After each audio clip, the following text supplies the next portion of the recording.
Bismillahirrahmanirrahim. Assalatu wassalam ala asran salin wa ala alihi wa sahbihi ajma'in. Amabad. Assalamualaikum warahmatullahi wabarakatuh. Mga kapatid sa Islam, nandito naman po tayo para magbigay ng Islamikong pagpapayo patungkol ito sa Surah Al-Ahqaf. Umabot na tayo sa number 9. Katulad ng sinabi ng Allah, a'udzu billahi minasyaitonir rajim. Kul ma kuntum bid'am minar rusuli wa ma adri ma yuf'alu bi wala bikum in attabi'u illa ma yuha ilayya wa ma ana illa nadhirun mubin. Katulad ng sinabi ng Allah Subhanahu wa Ta'ala sa Quran. Napakalinaw na pagkasabi dito. Sabi niya, sabihin mo, hindi ako naiiba sa mga mensahero at hindi ko rin nalalaman kung ano ang gagawin sa akin at sa inyo. Dahil sumusunod lamang ako sa anumang ipinapahayag sa akin. At hindi ako kundi malinaw na tagapagbabala. Diyan sa sinabi ng Allah Subhanahu wa Ta'ala, mga kapatid, napakaganda kasi nga hindi ang propeta mabid'ah o kaya naiiba o kaya gumagawa ng iba pang mga pagsamba. Ganon na ganon din ang pagsamba. Ang mga batas ng pagsamba, batas sa pagka-Diyos ng Allah, wala pong kaibahan. Ganon pa rin yan. Ang source hanggang sa katapusan, lahat ng mga propeta. Meron talagang pinaka-main doctrine. Kasi mga major doctrine to pangunahing utos, pangunahing mga prinsipyo, pangunahing pananampalataya na hindi dapat yan pinagguguluhan, hindi dapat yan bibigyan ng mga unawa lang, bagkus major doctrine yan na dapat alam, dapat magkakatulad lahat ng mga propeta. Kasi mga propeta, iisa lang ang kanilang mga pinangmulan. Kaya ang Allah Subhanahu wa Ta'ala, ganito ang sinabi ng Allah kay sa Prophet Muhammad, sabihin mo, cool. Kaya pag sabi dyan, ibig sabihin, tinuruan ng propeta sa itong sasabihin mo, Muhammad, hindi ikaw bid'ah, minar rusuli, hindi ikaw bid'ah, o naiiba, o gumawa ng mga kwento-kwento, o naiba pa ng mga, o kaya binago mong batas. Wala, ganun pa rin, mga kapatid. Tingnan nyo, ang ano dito, ang propeta, mensahero, wala talagang alam sa anong gagawin ng Allah Subhanahu wa Ta'ala. Hindi ko rin nalalaman kung ano ang gagawin sa akin at sa inyo.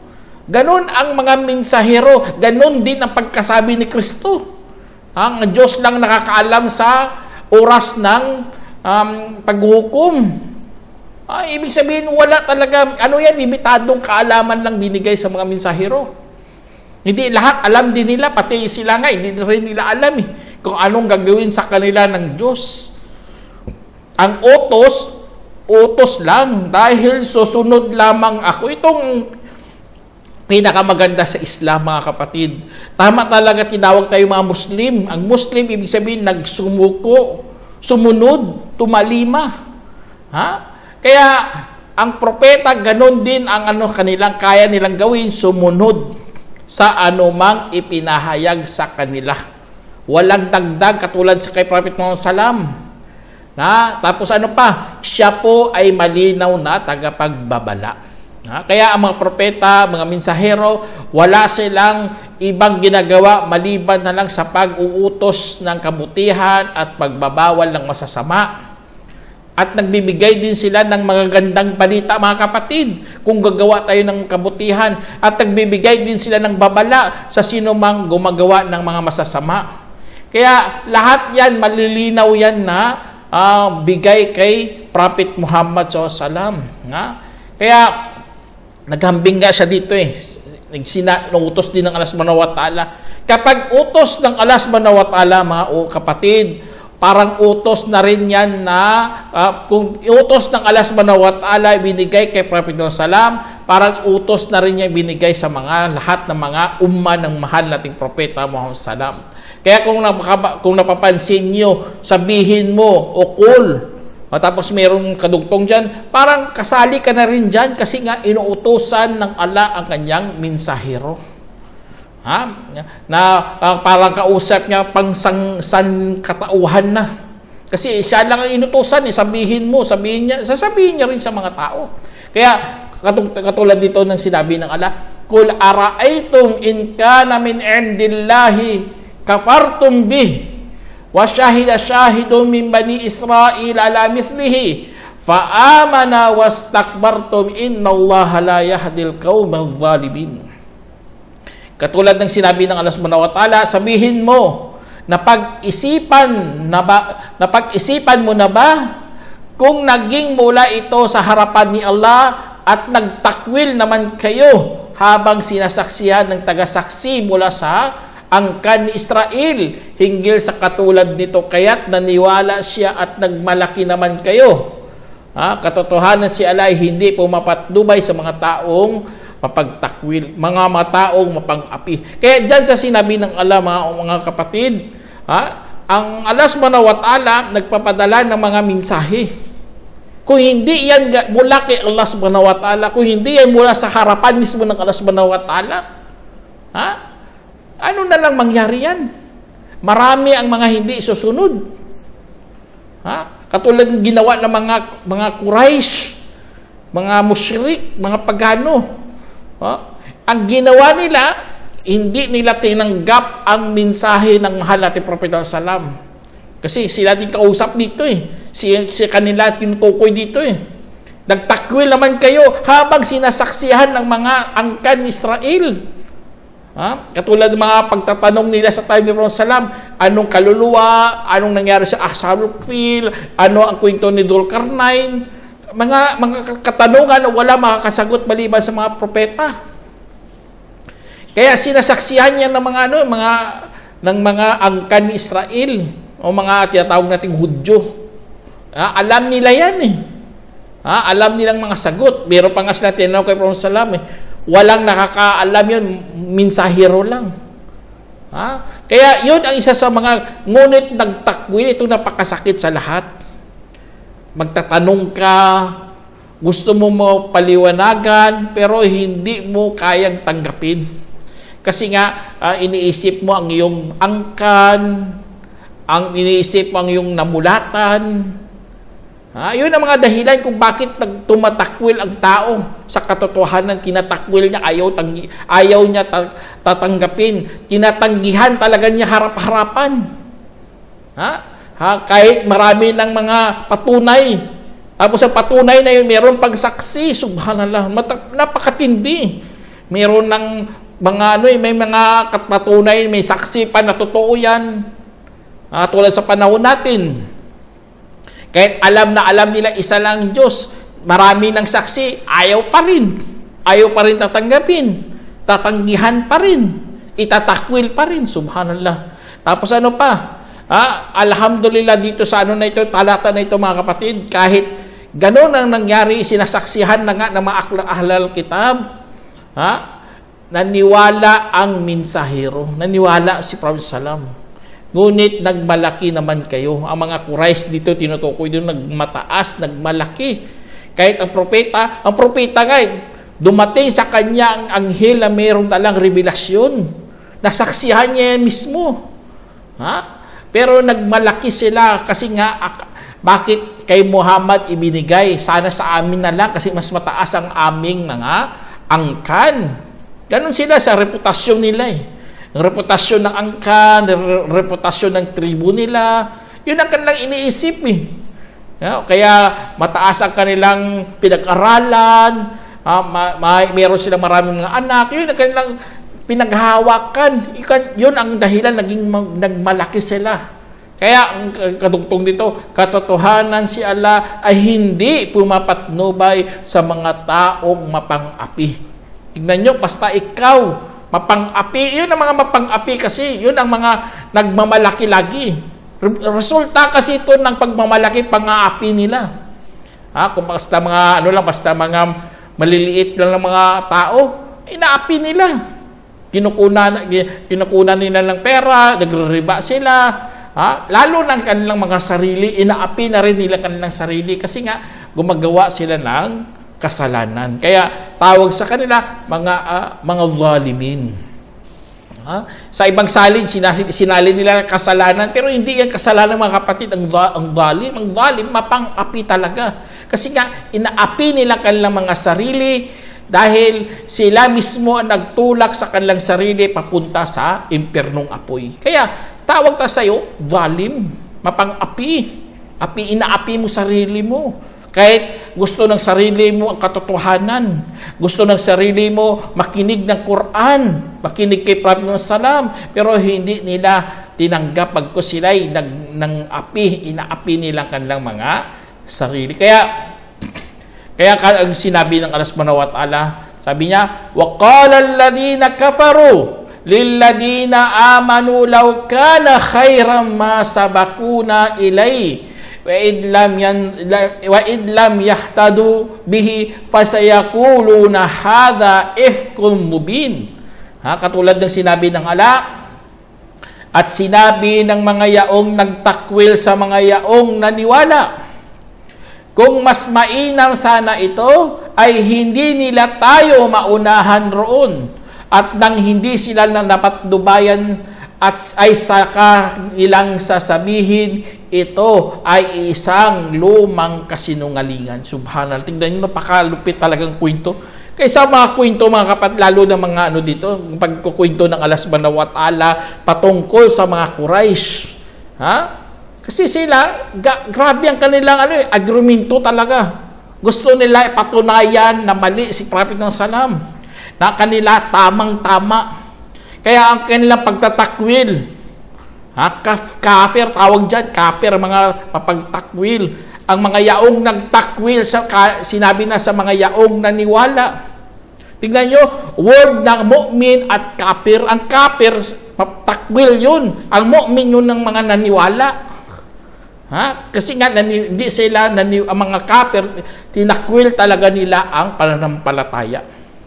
Kaya tinanggihan nila o kaya itinutulak nila, ayaw nila tanggapin. Anong sinabi nila? Kung mas mainam sana ito, ibig sabihin ang Quran, ang Islam, ang gabay. Kung mas mainam sana ito, ay hindi nila tayo maunahan roon, subhanallah. Yun ang kanilang mindset, mga kapatid. Mas mauna sana kami kasi kami mga matatalino kami. Kami mga mararangal kami.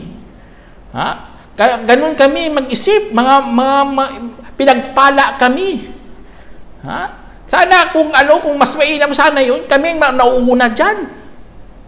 Kaya dito sinabi ng Allah dito, at nang hindi sila napatnubayan, ayaw nila tanggapin, ayaw nila ng gabay, ay saka nilang sasabihin, ito ay lumang kasinungalingan. Ifkun kadim, subhanallah. Tingnan nyo. Kanilang palusot, mga kapatid. Ang kanilang palusot sa revelasyon, sasabihin lang nila, hindi iyan, kundi lumang kasinungalingan. Mga nauna na yan, mga luma na yan, hindi yan totoo, kasinungalingan yan, kabulaanan yan, walang saysay yan, wala kang mapupulot na aral dyan, luma na yan Subhanallah, ganun ang kanilang sinasabi, mga kapatid. Kanilang mga pangatwiran na baluktot, na hindi naman dapat nila sasabihin ng ganun kasi napakalinaw Pero tapos ano sabi dito? Wa min qablihi kitabu Musa imama wa rahmah. Hada kitabun musaddiqul lisanan arabiyyan liyundhiral ladina zalamu wa busyra lil muhsinin. Katulad dito sa sinabi ng Allah, at bago pa nito ay kasulatan ni Musa bilang mamumuno at habag. At itong kasulatan ay pinatotoo sa wikang Arabo upang magbabala sa mga yaong umapi at bilang mga gandang balita para sa mga nagpakabuti. Kaya dito sa sinabi ng Allah, mga kapatid, dati pa sa aklat ni Musa, alam naman natin si Musa alayhis salam, mga kapatid, dala-dala ni Musa yung ang Taurah, hindi ang Bible, hindi ang 5 aklat na sinasabi nila, ang tinatawag na Numbers, Leviticus, ano pa dyan, Genesis, Deuteronomy, Leviticus, ay mga subhanallah, hindi ganon ang Taurah, mga kapatid. Ang Taurah, isang aklat lang yan. Ang ng Allah subhanahu wa ta'ala, ginawa niyang imam wa rahmah. Ang imam, ibig sabihin ng imam, ay namumuno. Ibig sabihin, gagabayan natin, susundan natin, kasi yun ang dapat natin gawing halimbawa. Kaya namumuno siya. Kung saan ang leader, doon ka rin susunod. Yun ang gawa ng Allah subhanahu wa ta'ala sa Taurah. Gagayahi. Kaya kung mababasa ka, maraming mga batas na dapat nating susundin.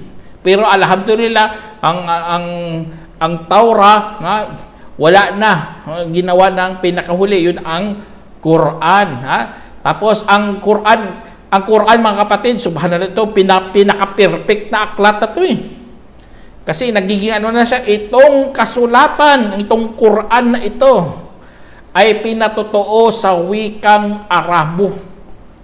Wikang lisanan Arabiya, ibig sabihin, sa dila o sa punto ng mga Arabo, ang Quran. Kaya ang Quran nakasulat talaga sa wikang Arabo.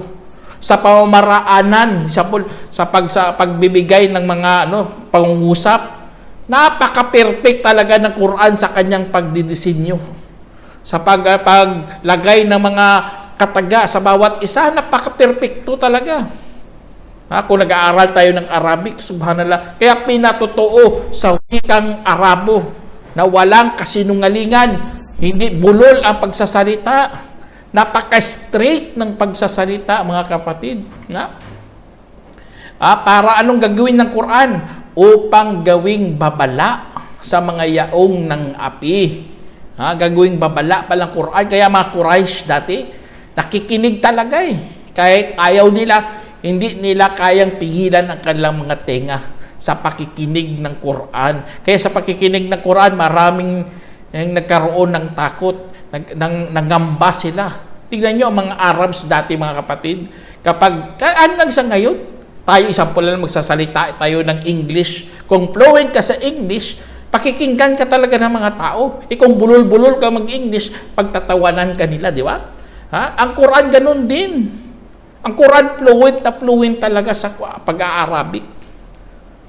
Kung pakikinggan nila, namamangha sila kasi dati ang kanilang mga tema nila puro pag-ibig, patungkol sa asawa, sa alak. Ganun ang tema ng kanilang mga salita sa mga poem nila. Kaya kung magbasa ka ng poem ng mga nauna-una, mga tinatawag na Ash'arul Jahiliya, mga kwento, mga poem sa kamangmangan, puro ang pangbunga nila alak eh. O kaya sunod dyan, mga buhay nila, o kaya pagluluksa, o ano pa dyan. Pero ang Quran, pagdating ng Quran, sa wikang Arabo, nagkukwento patungkol sa kabilang buhay, nagkikwento sa mga kay Allah. Kaya napamangha talaga sila. Kaya nagiging babala, mga kapatid. Kasi mga Quraysh, sumasamba sa mga maraming mga Diyos-Diyosan. Alam naman natin, ang Kaaba, pinuno na nila yan ng mga ribulto. Bawat mga tribo, meron silang ribulto na sinasamba. Kaya babala yan. O kaya sa mga makasalanan, babala ang Quran. At ito pa, at magagandang balita para sa mga nagpakabuti. Allahu Akbar. Nagpakabuti ka, sumusunod ka talaga, naniniwala ka kay Allah, magandang balita. Kasi nga, nagkakaroon ng tinatawag na araw ng paghukom. Papasukin ka sa paraiso. Kung gagawa ka ng kasalanan, bibigyan ka ng babala. Papasukin ka sa impyerno. At ang impyerno puno ng mga parusa doon. Kung ano naman, kaya ang Muslim, mga kapatid, dapat ibalanse niya talaga. Hindi siya puro pumabor doon lagi sa mga gandang balita, baka malinlang siya. O kaya doon ka lagi sa pagbabala. Baka magiging baliw ka kasi naging na lang buhay mo, puro negatibo na lang. Kaya dapat nasa gitna ka lagi. Ang mga Muslim nasa gitna, pakinggan ang mga magandang balita, pakinggan mo rin ang mga babala. Kaya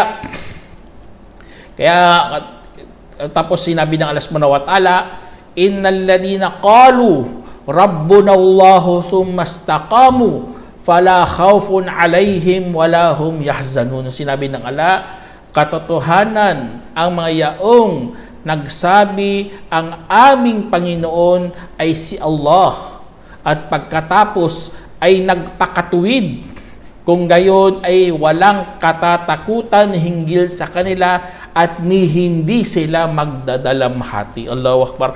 Kaya dyan sa sinabi ng Allah, mga kapatid, yun ang dapat nating sasabihin. Muslim ka na, dapat lumabas talaga sa bibig mo. Hindi pwede Muslim ka na pero hindi mo kayang sabihin na ang Diyos mo si Allah.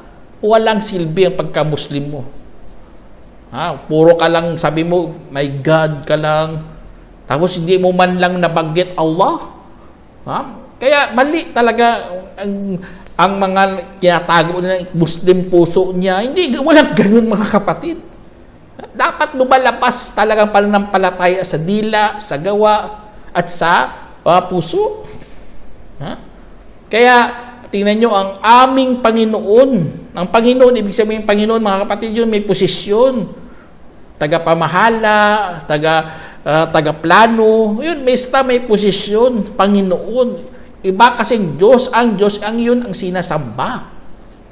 Kaya ang Panginoon niya, iniisip niya, ang Panginoon niya, ang tagapangalaga niya, ang kanyang tagaplano, inaasa niya lahat ng kanyang buhay kay Allah. Kasi nga siya po ang Panginoon. Siya nang bahala sa atin, siya ang protector. Kasi ganyan ang gawain ng Panginoon eh. Hindi niya inaasa sa sarili niya. Ang iba kasi ganun eh, sa sobrang mangha niya sa kanyang sariling sikap, mga kapatid, nalimutan niya ng Diyos. Kala niya, siya na ang gumagawa ng lahat ng bagay. Kaya tuloy, binigyan ng trahedya, binaha, lindol, pinasabugan ng bulkan. Kaya, ang buhay niya parang bumagsak talaga. Kasi nga, nawasak bahay niya, nasira ang kanyang mga sasakyan, o ano pa dyan, mga ano. Kaya, mabuti na sasabihin natin, Rabbi Allah. Ang aming Panginoon ay si Allah. Kasi nga, may ginawa tayo mga marurupok at iaasa talaga natin kay Allah subhanahu wa ta'ala ang lahat ng mga bagay. Kung gano'n ang ginawa mo, nagpakatuwid ka na, naniwala ka na, dapat sabayan mo talaga ng gawa. At pagkatapos ay nagpakatuwid. Tingnan nyo, nagsalita siya, tapos ginawa niya rin. Ganon ang mga Muslim, nagpakatuwid. Sa ibang saling nga, hindi ang pagkatuwid ang ginamit nila, nagpakatatag. Istikama, nagpakatatag. Kaya kung ginawa mo yan, nagpakatuwid ka, nagpakatatag ka. Pagkatapos sinabi mo si Allah na siya ang iyong Panginoon, Allahu Akbar, ang biyaya ng Allah. Kung gayon, ay wala silang katatakutan. Hindi na sila matatakot, mga kapatid. Kahit anong panakot nila, sabi nila, magutom ka. Muslim ka, naging matuwid ka, magugutom ka niyan. Kasi ang kanilang negosyo puro riba. Kanilang negosyo puro pagdanakaw. Hindi mo gagawin to, magugutom ka. Pero kung ikaw nagpakatuwid dahil naniniwala kang Allah siya ang iyong Panginoon, ay wala ka ng katatakutan, mga kapatid.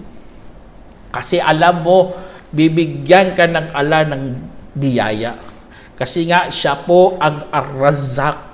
Siya ang tagapanustos tagapagbigay ng biyaya. Ha? Kaya wala silang kinakatakutan. Alam nila kasi meron silang uwian na napakamainam. Yun po ang paraiso kapag sila nagtiis dito sa mundo. Ha? At saka nagpakatuwid sila. Hindi sila gagawa ng mga kabuktutan. Hindi sila gagawa ng mga kasagwaan o ano pa dyan, mga marurumi o kaya mga masasama. Ha? Kaya hindi sila magdadalamhati. Ha? Sa tafsir nga mga kapatid, ang mga katatakutan, yun sa kinabukasan.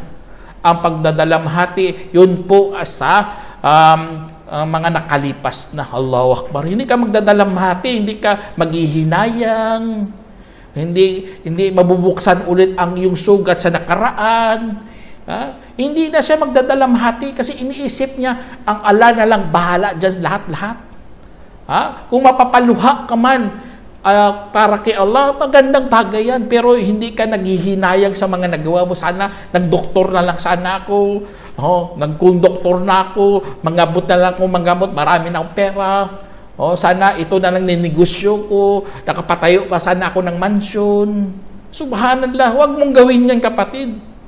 Kasi kung nagsabi ka ay talagang nabuksan mo ang pintuan ni Satanas. Kasi nga naghihinayang ka, dapat maghihinayang ka sa paggawa ng kabutihan. Hindi ka naghihinayang sa paggawa ng mga makamundong bagay. Kasi nga lahat tayo dito pansamantala lamang. Babalik pa rin tayo kay Allah subhanahu wa ta'ala. Kaya kung ikaw naniwala ka na ang iyong Panginoon ay si Allah, na siya ang tagapagbigay ng proteksyon, siya ang tagaplano, siya ang nagmamahala sa atin, at tapos nagpakatuwid ka, Allahu Akbar, yun ang tamang landas na dapat mong tahakin, kapatid. Kasi nga, ang kaloob ng Allah subhanahu wa ta'ala, ipaparamdam na sa iyo dito pa lang sa mundo. Tinatawag na bunga ng pananampalataya. Yun po ang wala silang katatakutan at hindi sila magdadalamhati. Kaya tapos ito pa ang kadugtong dito. Ang pinakamaganda rin sinabi ng Allah, ulaika ashabul jannah khalidina fiha jazaa'an bima kanu ya'malun. Sinabi ng Allah, magkagayon, sila, ang mga sabi dito, magkagayon sila ang mga makakasama sa paraiso na kung saan doon na sila magpakailanman bilang kabayaran sa dati nilang ginagawa. Allahu Akbar. Tingnan nyo. Dito sa mundo, binigyan ka na pakiramdam na wala kang katakutan, hindi ka na matatakot sa iyong future, sa iyong kinabukasan, di rin sila magdadalamhati. Tapos sa kabilang buhay, tinuro sila ng Allah subhanahu wa ta'ala, ulaika, magkagayon sila, tinuro sila ang mga makakasama sa paraiso. O kaya sila ang mga magmamay-ari sa paraiso. Sila po, mga kapatid, doon na sila dito pala sa mundo, nakakaramdam na paano na sa kabilang buhay. Na pagpapalain sila ng Allah na sila po makakapasok doon sa paraiso na kung saan doon na sila magpakailanman. Doon pa lang forever, mga kapatid. Yun ang magpakailanman na biyaya ng Allah subhanahu wa ta'ala na walang putol, tuloy-tuloy. Dito sa mundo, makakaramdam tayo ng kasaganahan pero napuputol kaagad. Walang forever. Nakakaramdam ka ng pagmamahal, kalinga, pero wala ngang walang tinatawag na magpakailanman. Mapuputol na natatapos. Pero doon sa paraiso, mga kapatid, wala magkailanman. Khalidin, kung ano pa. Doon ka na parang immortal ka na doon. Wala nang kamatayan. Kahit nga pagtulog, di ka na matutulog doon. Kasi ang pagtulog, kapatid ng kamatayan. Kasi nga, ang ano ng Allah bilang kabayaran sa dati nilang ginagawa. Allahu Akbar. Kaya lahat ng bagay dito sa mundo, mayroon talagang kabayaran. Huwag kayong papayag kung walang kabayaran. Tayo mga Muslim, ganun ang ating paniniwala. Lahat may kabayaran. Kung gagawa ka ng kabutihan, may kabayaran yan. Yun po ang paraiso. Kaya doon sana tayo maghangad ng pinakamataas na kabayaran. Ang iba kasi dito sa mundo, nagbibigay nga sila, pero ang gusto nila, pasalamatan sila. Subhanallah, huwag mong gawin yan, kapatid. Huwag mong gagawin yan kasi nga lalabas dyan, magpapakitang tao ka kahit pasalamat lang ang gusto mo sa kanila. Dapat pasalamatan ka ng Allah, yun ang nating hangarin. Kasi lahat ng kabayaran lahat ng mga gawain ay merong kabayaran. Sana meron kayong napulutang aral mga kapatid. At ang aral na ito, napakatindi kasi nga nagiging prinsipyo natin to. Kasali ito sa akida natin na lahat ng gawain ay merong kabayaran. Kung naniwala ka lang na, gagawa lang ako ng mabuti, wala lang. Sinayang mo buhay mo, sinayang mo oras mo, sinayang mo rin ang sikap mo. Bakit gumawa ka ng kabutihan tapos wala na pala? Sino ang kukuha? Sino magagagantimpala? Ganon ang nangyari sa mga Christian, mga kapatid. Ang nangyari sa kanila, gumagawa sila ng mabuti para sa kapitbahay, para sa tao. Kaya dating pakitang tao. Tayo, gagawa tayo ng mga ganong mga bagay na yun para kay Allah. Sa kapakanan ni Allah subhanahu wa ta'ala. Lillah. Inshallah, sana mayroong napulutang aral mga kapatid. Dito na lang. Assalamualaikum warahmatullahi wabarakatuh. جمعية الدعوة نور، الدعوة للجميع.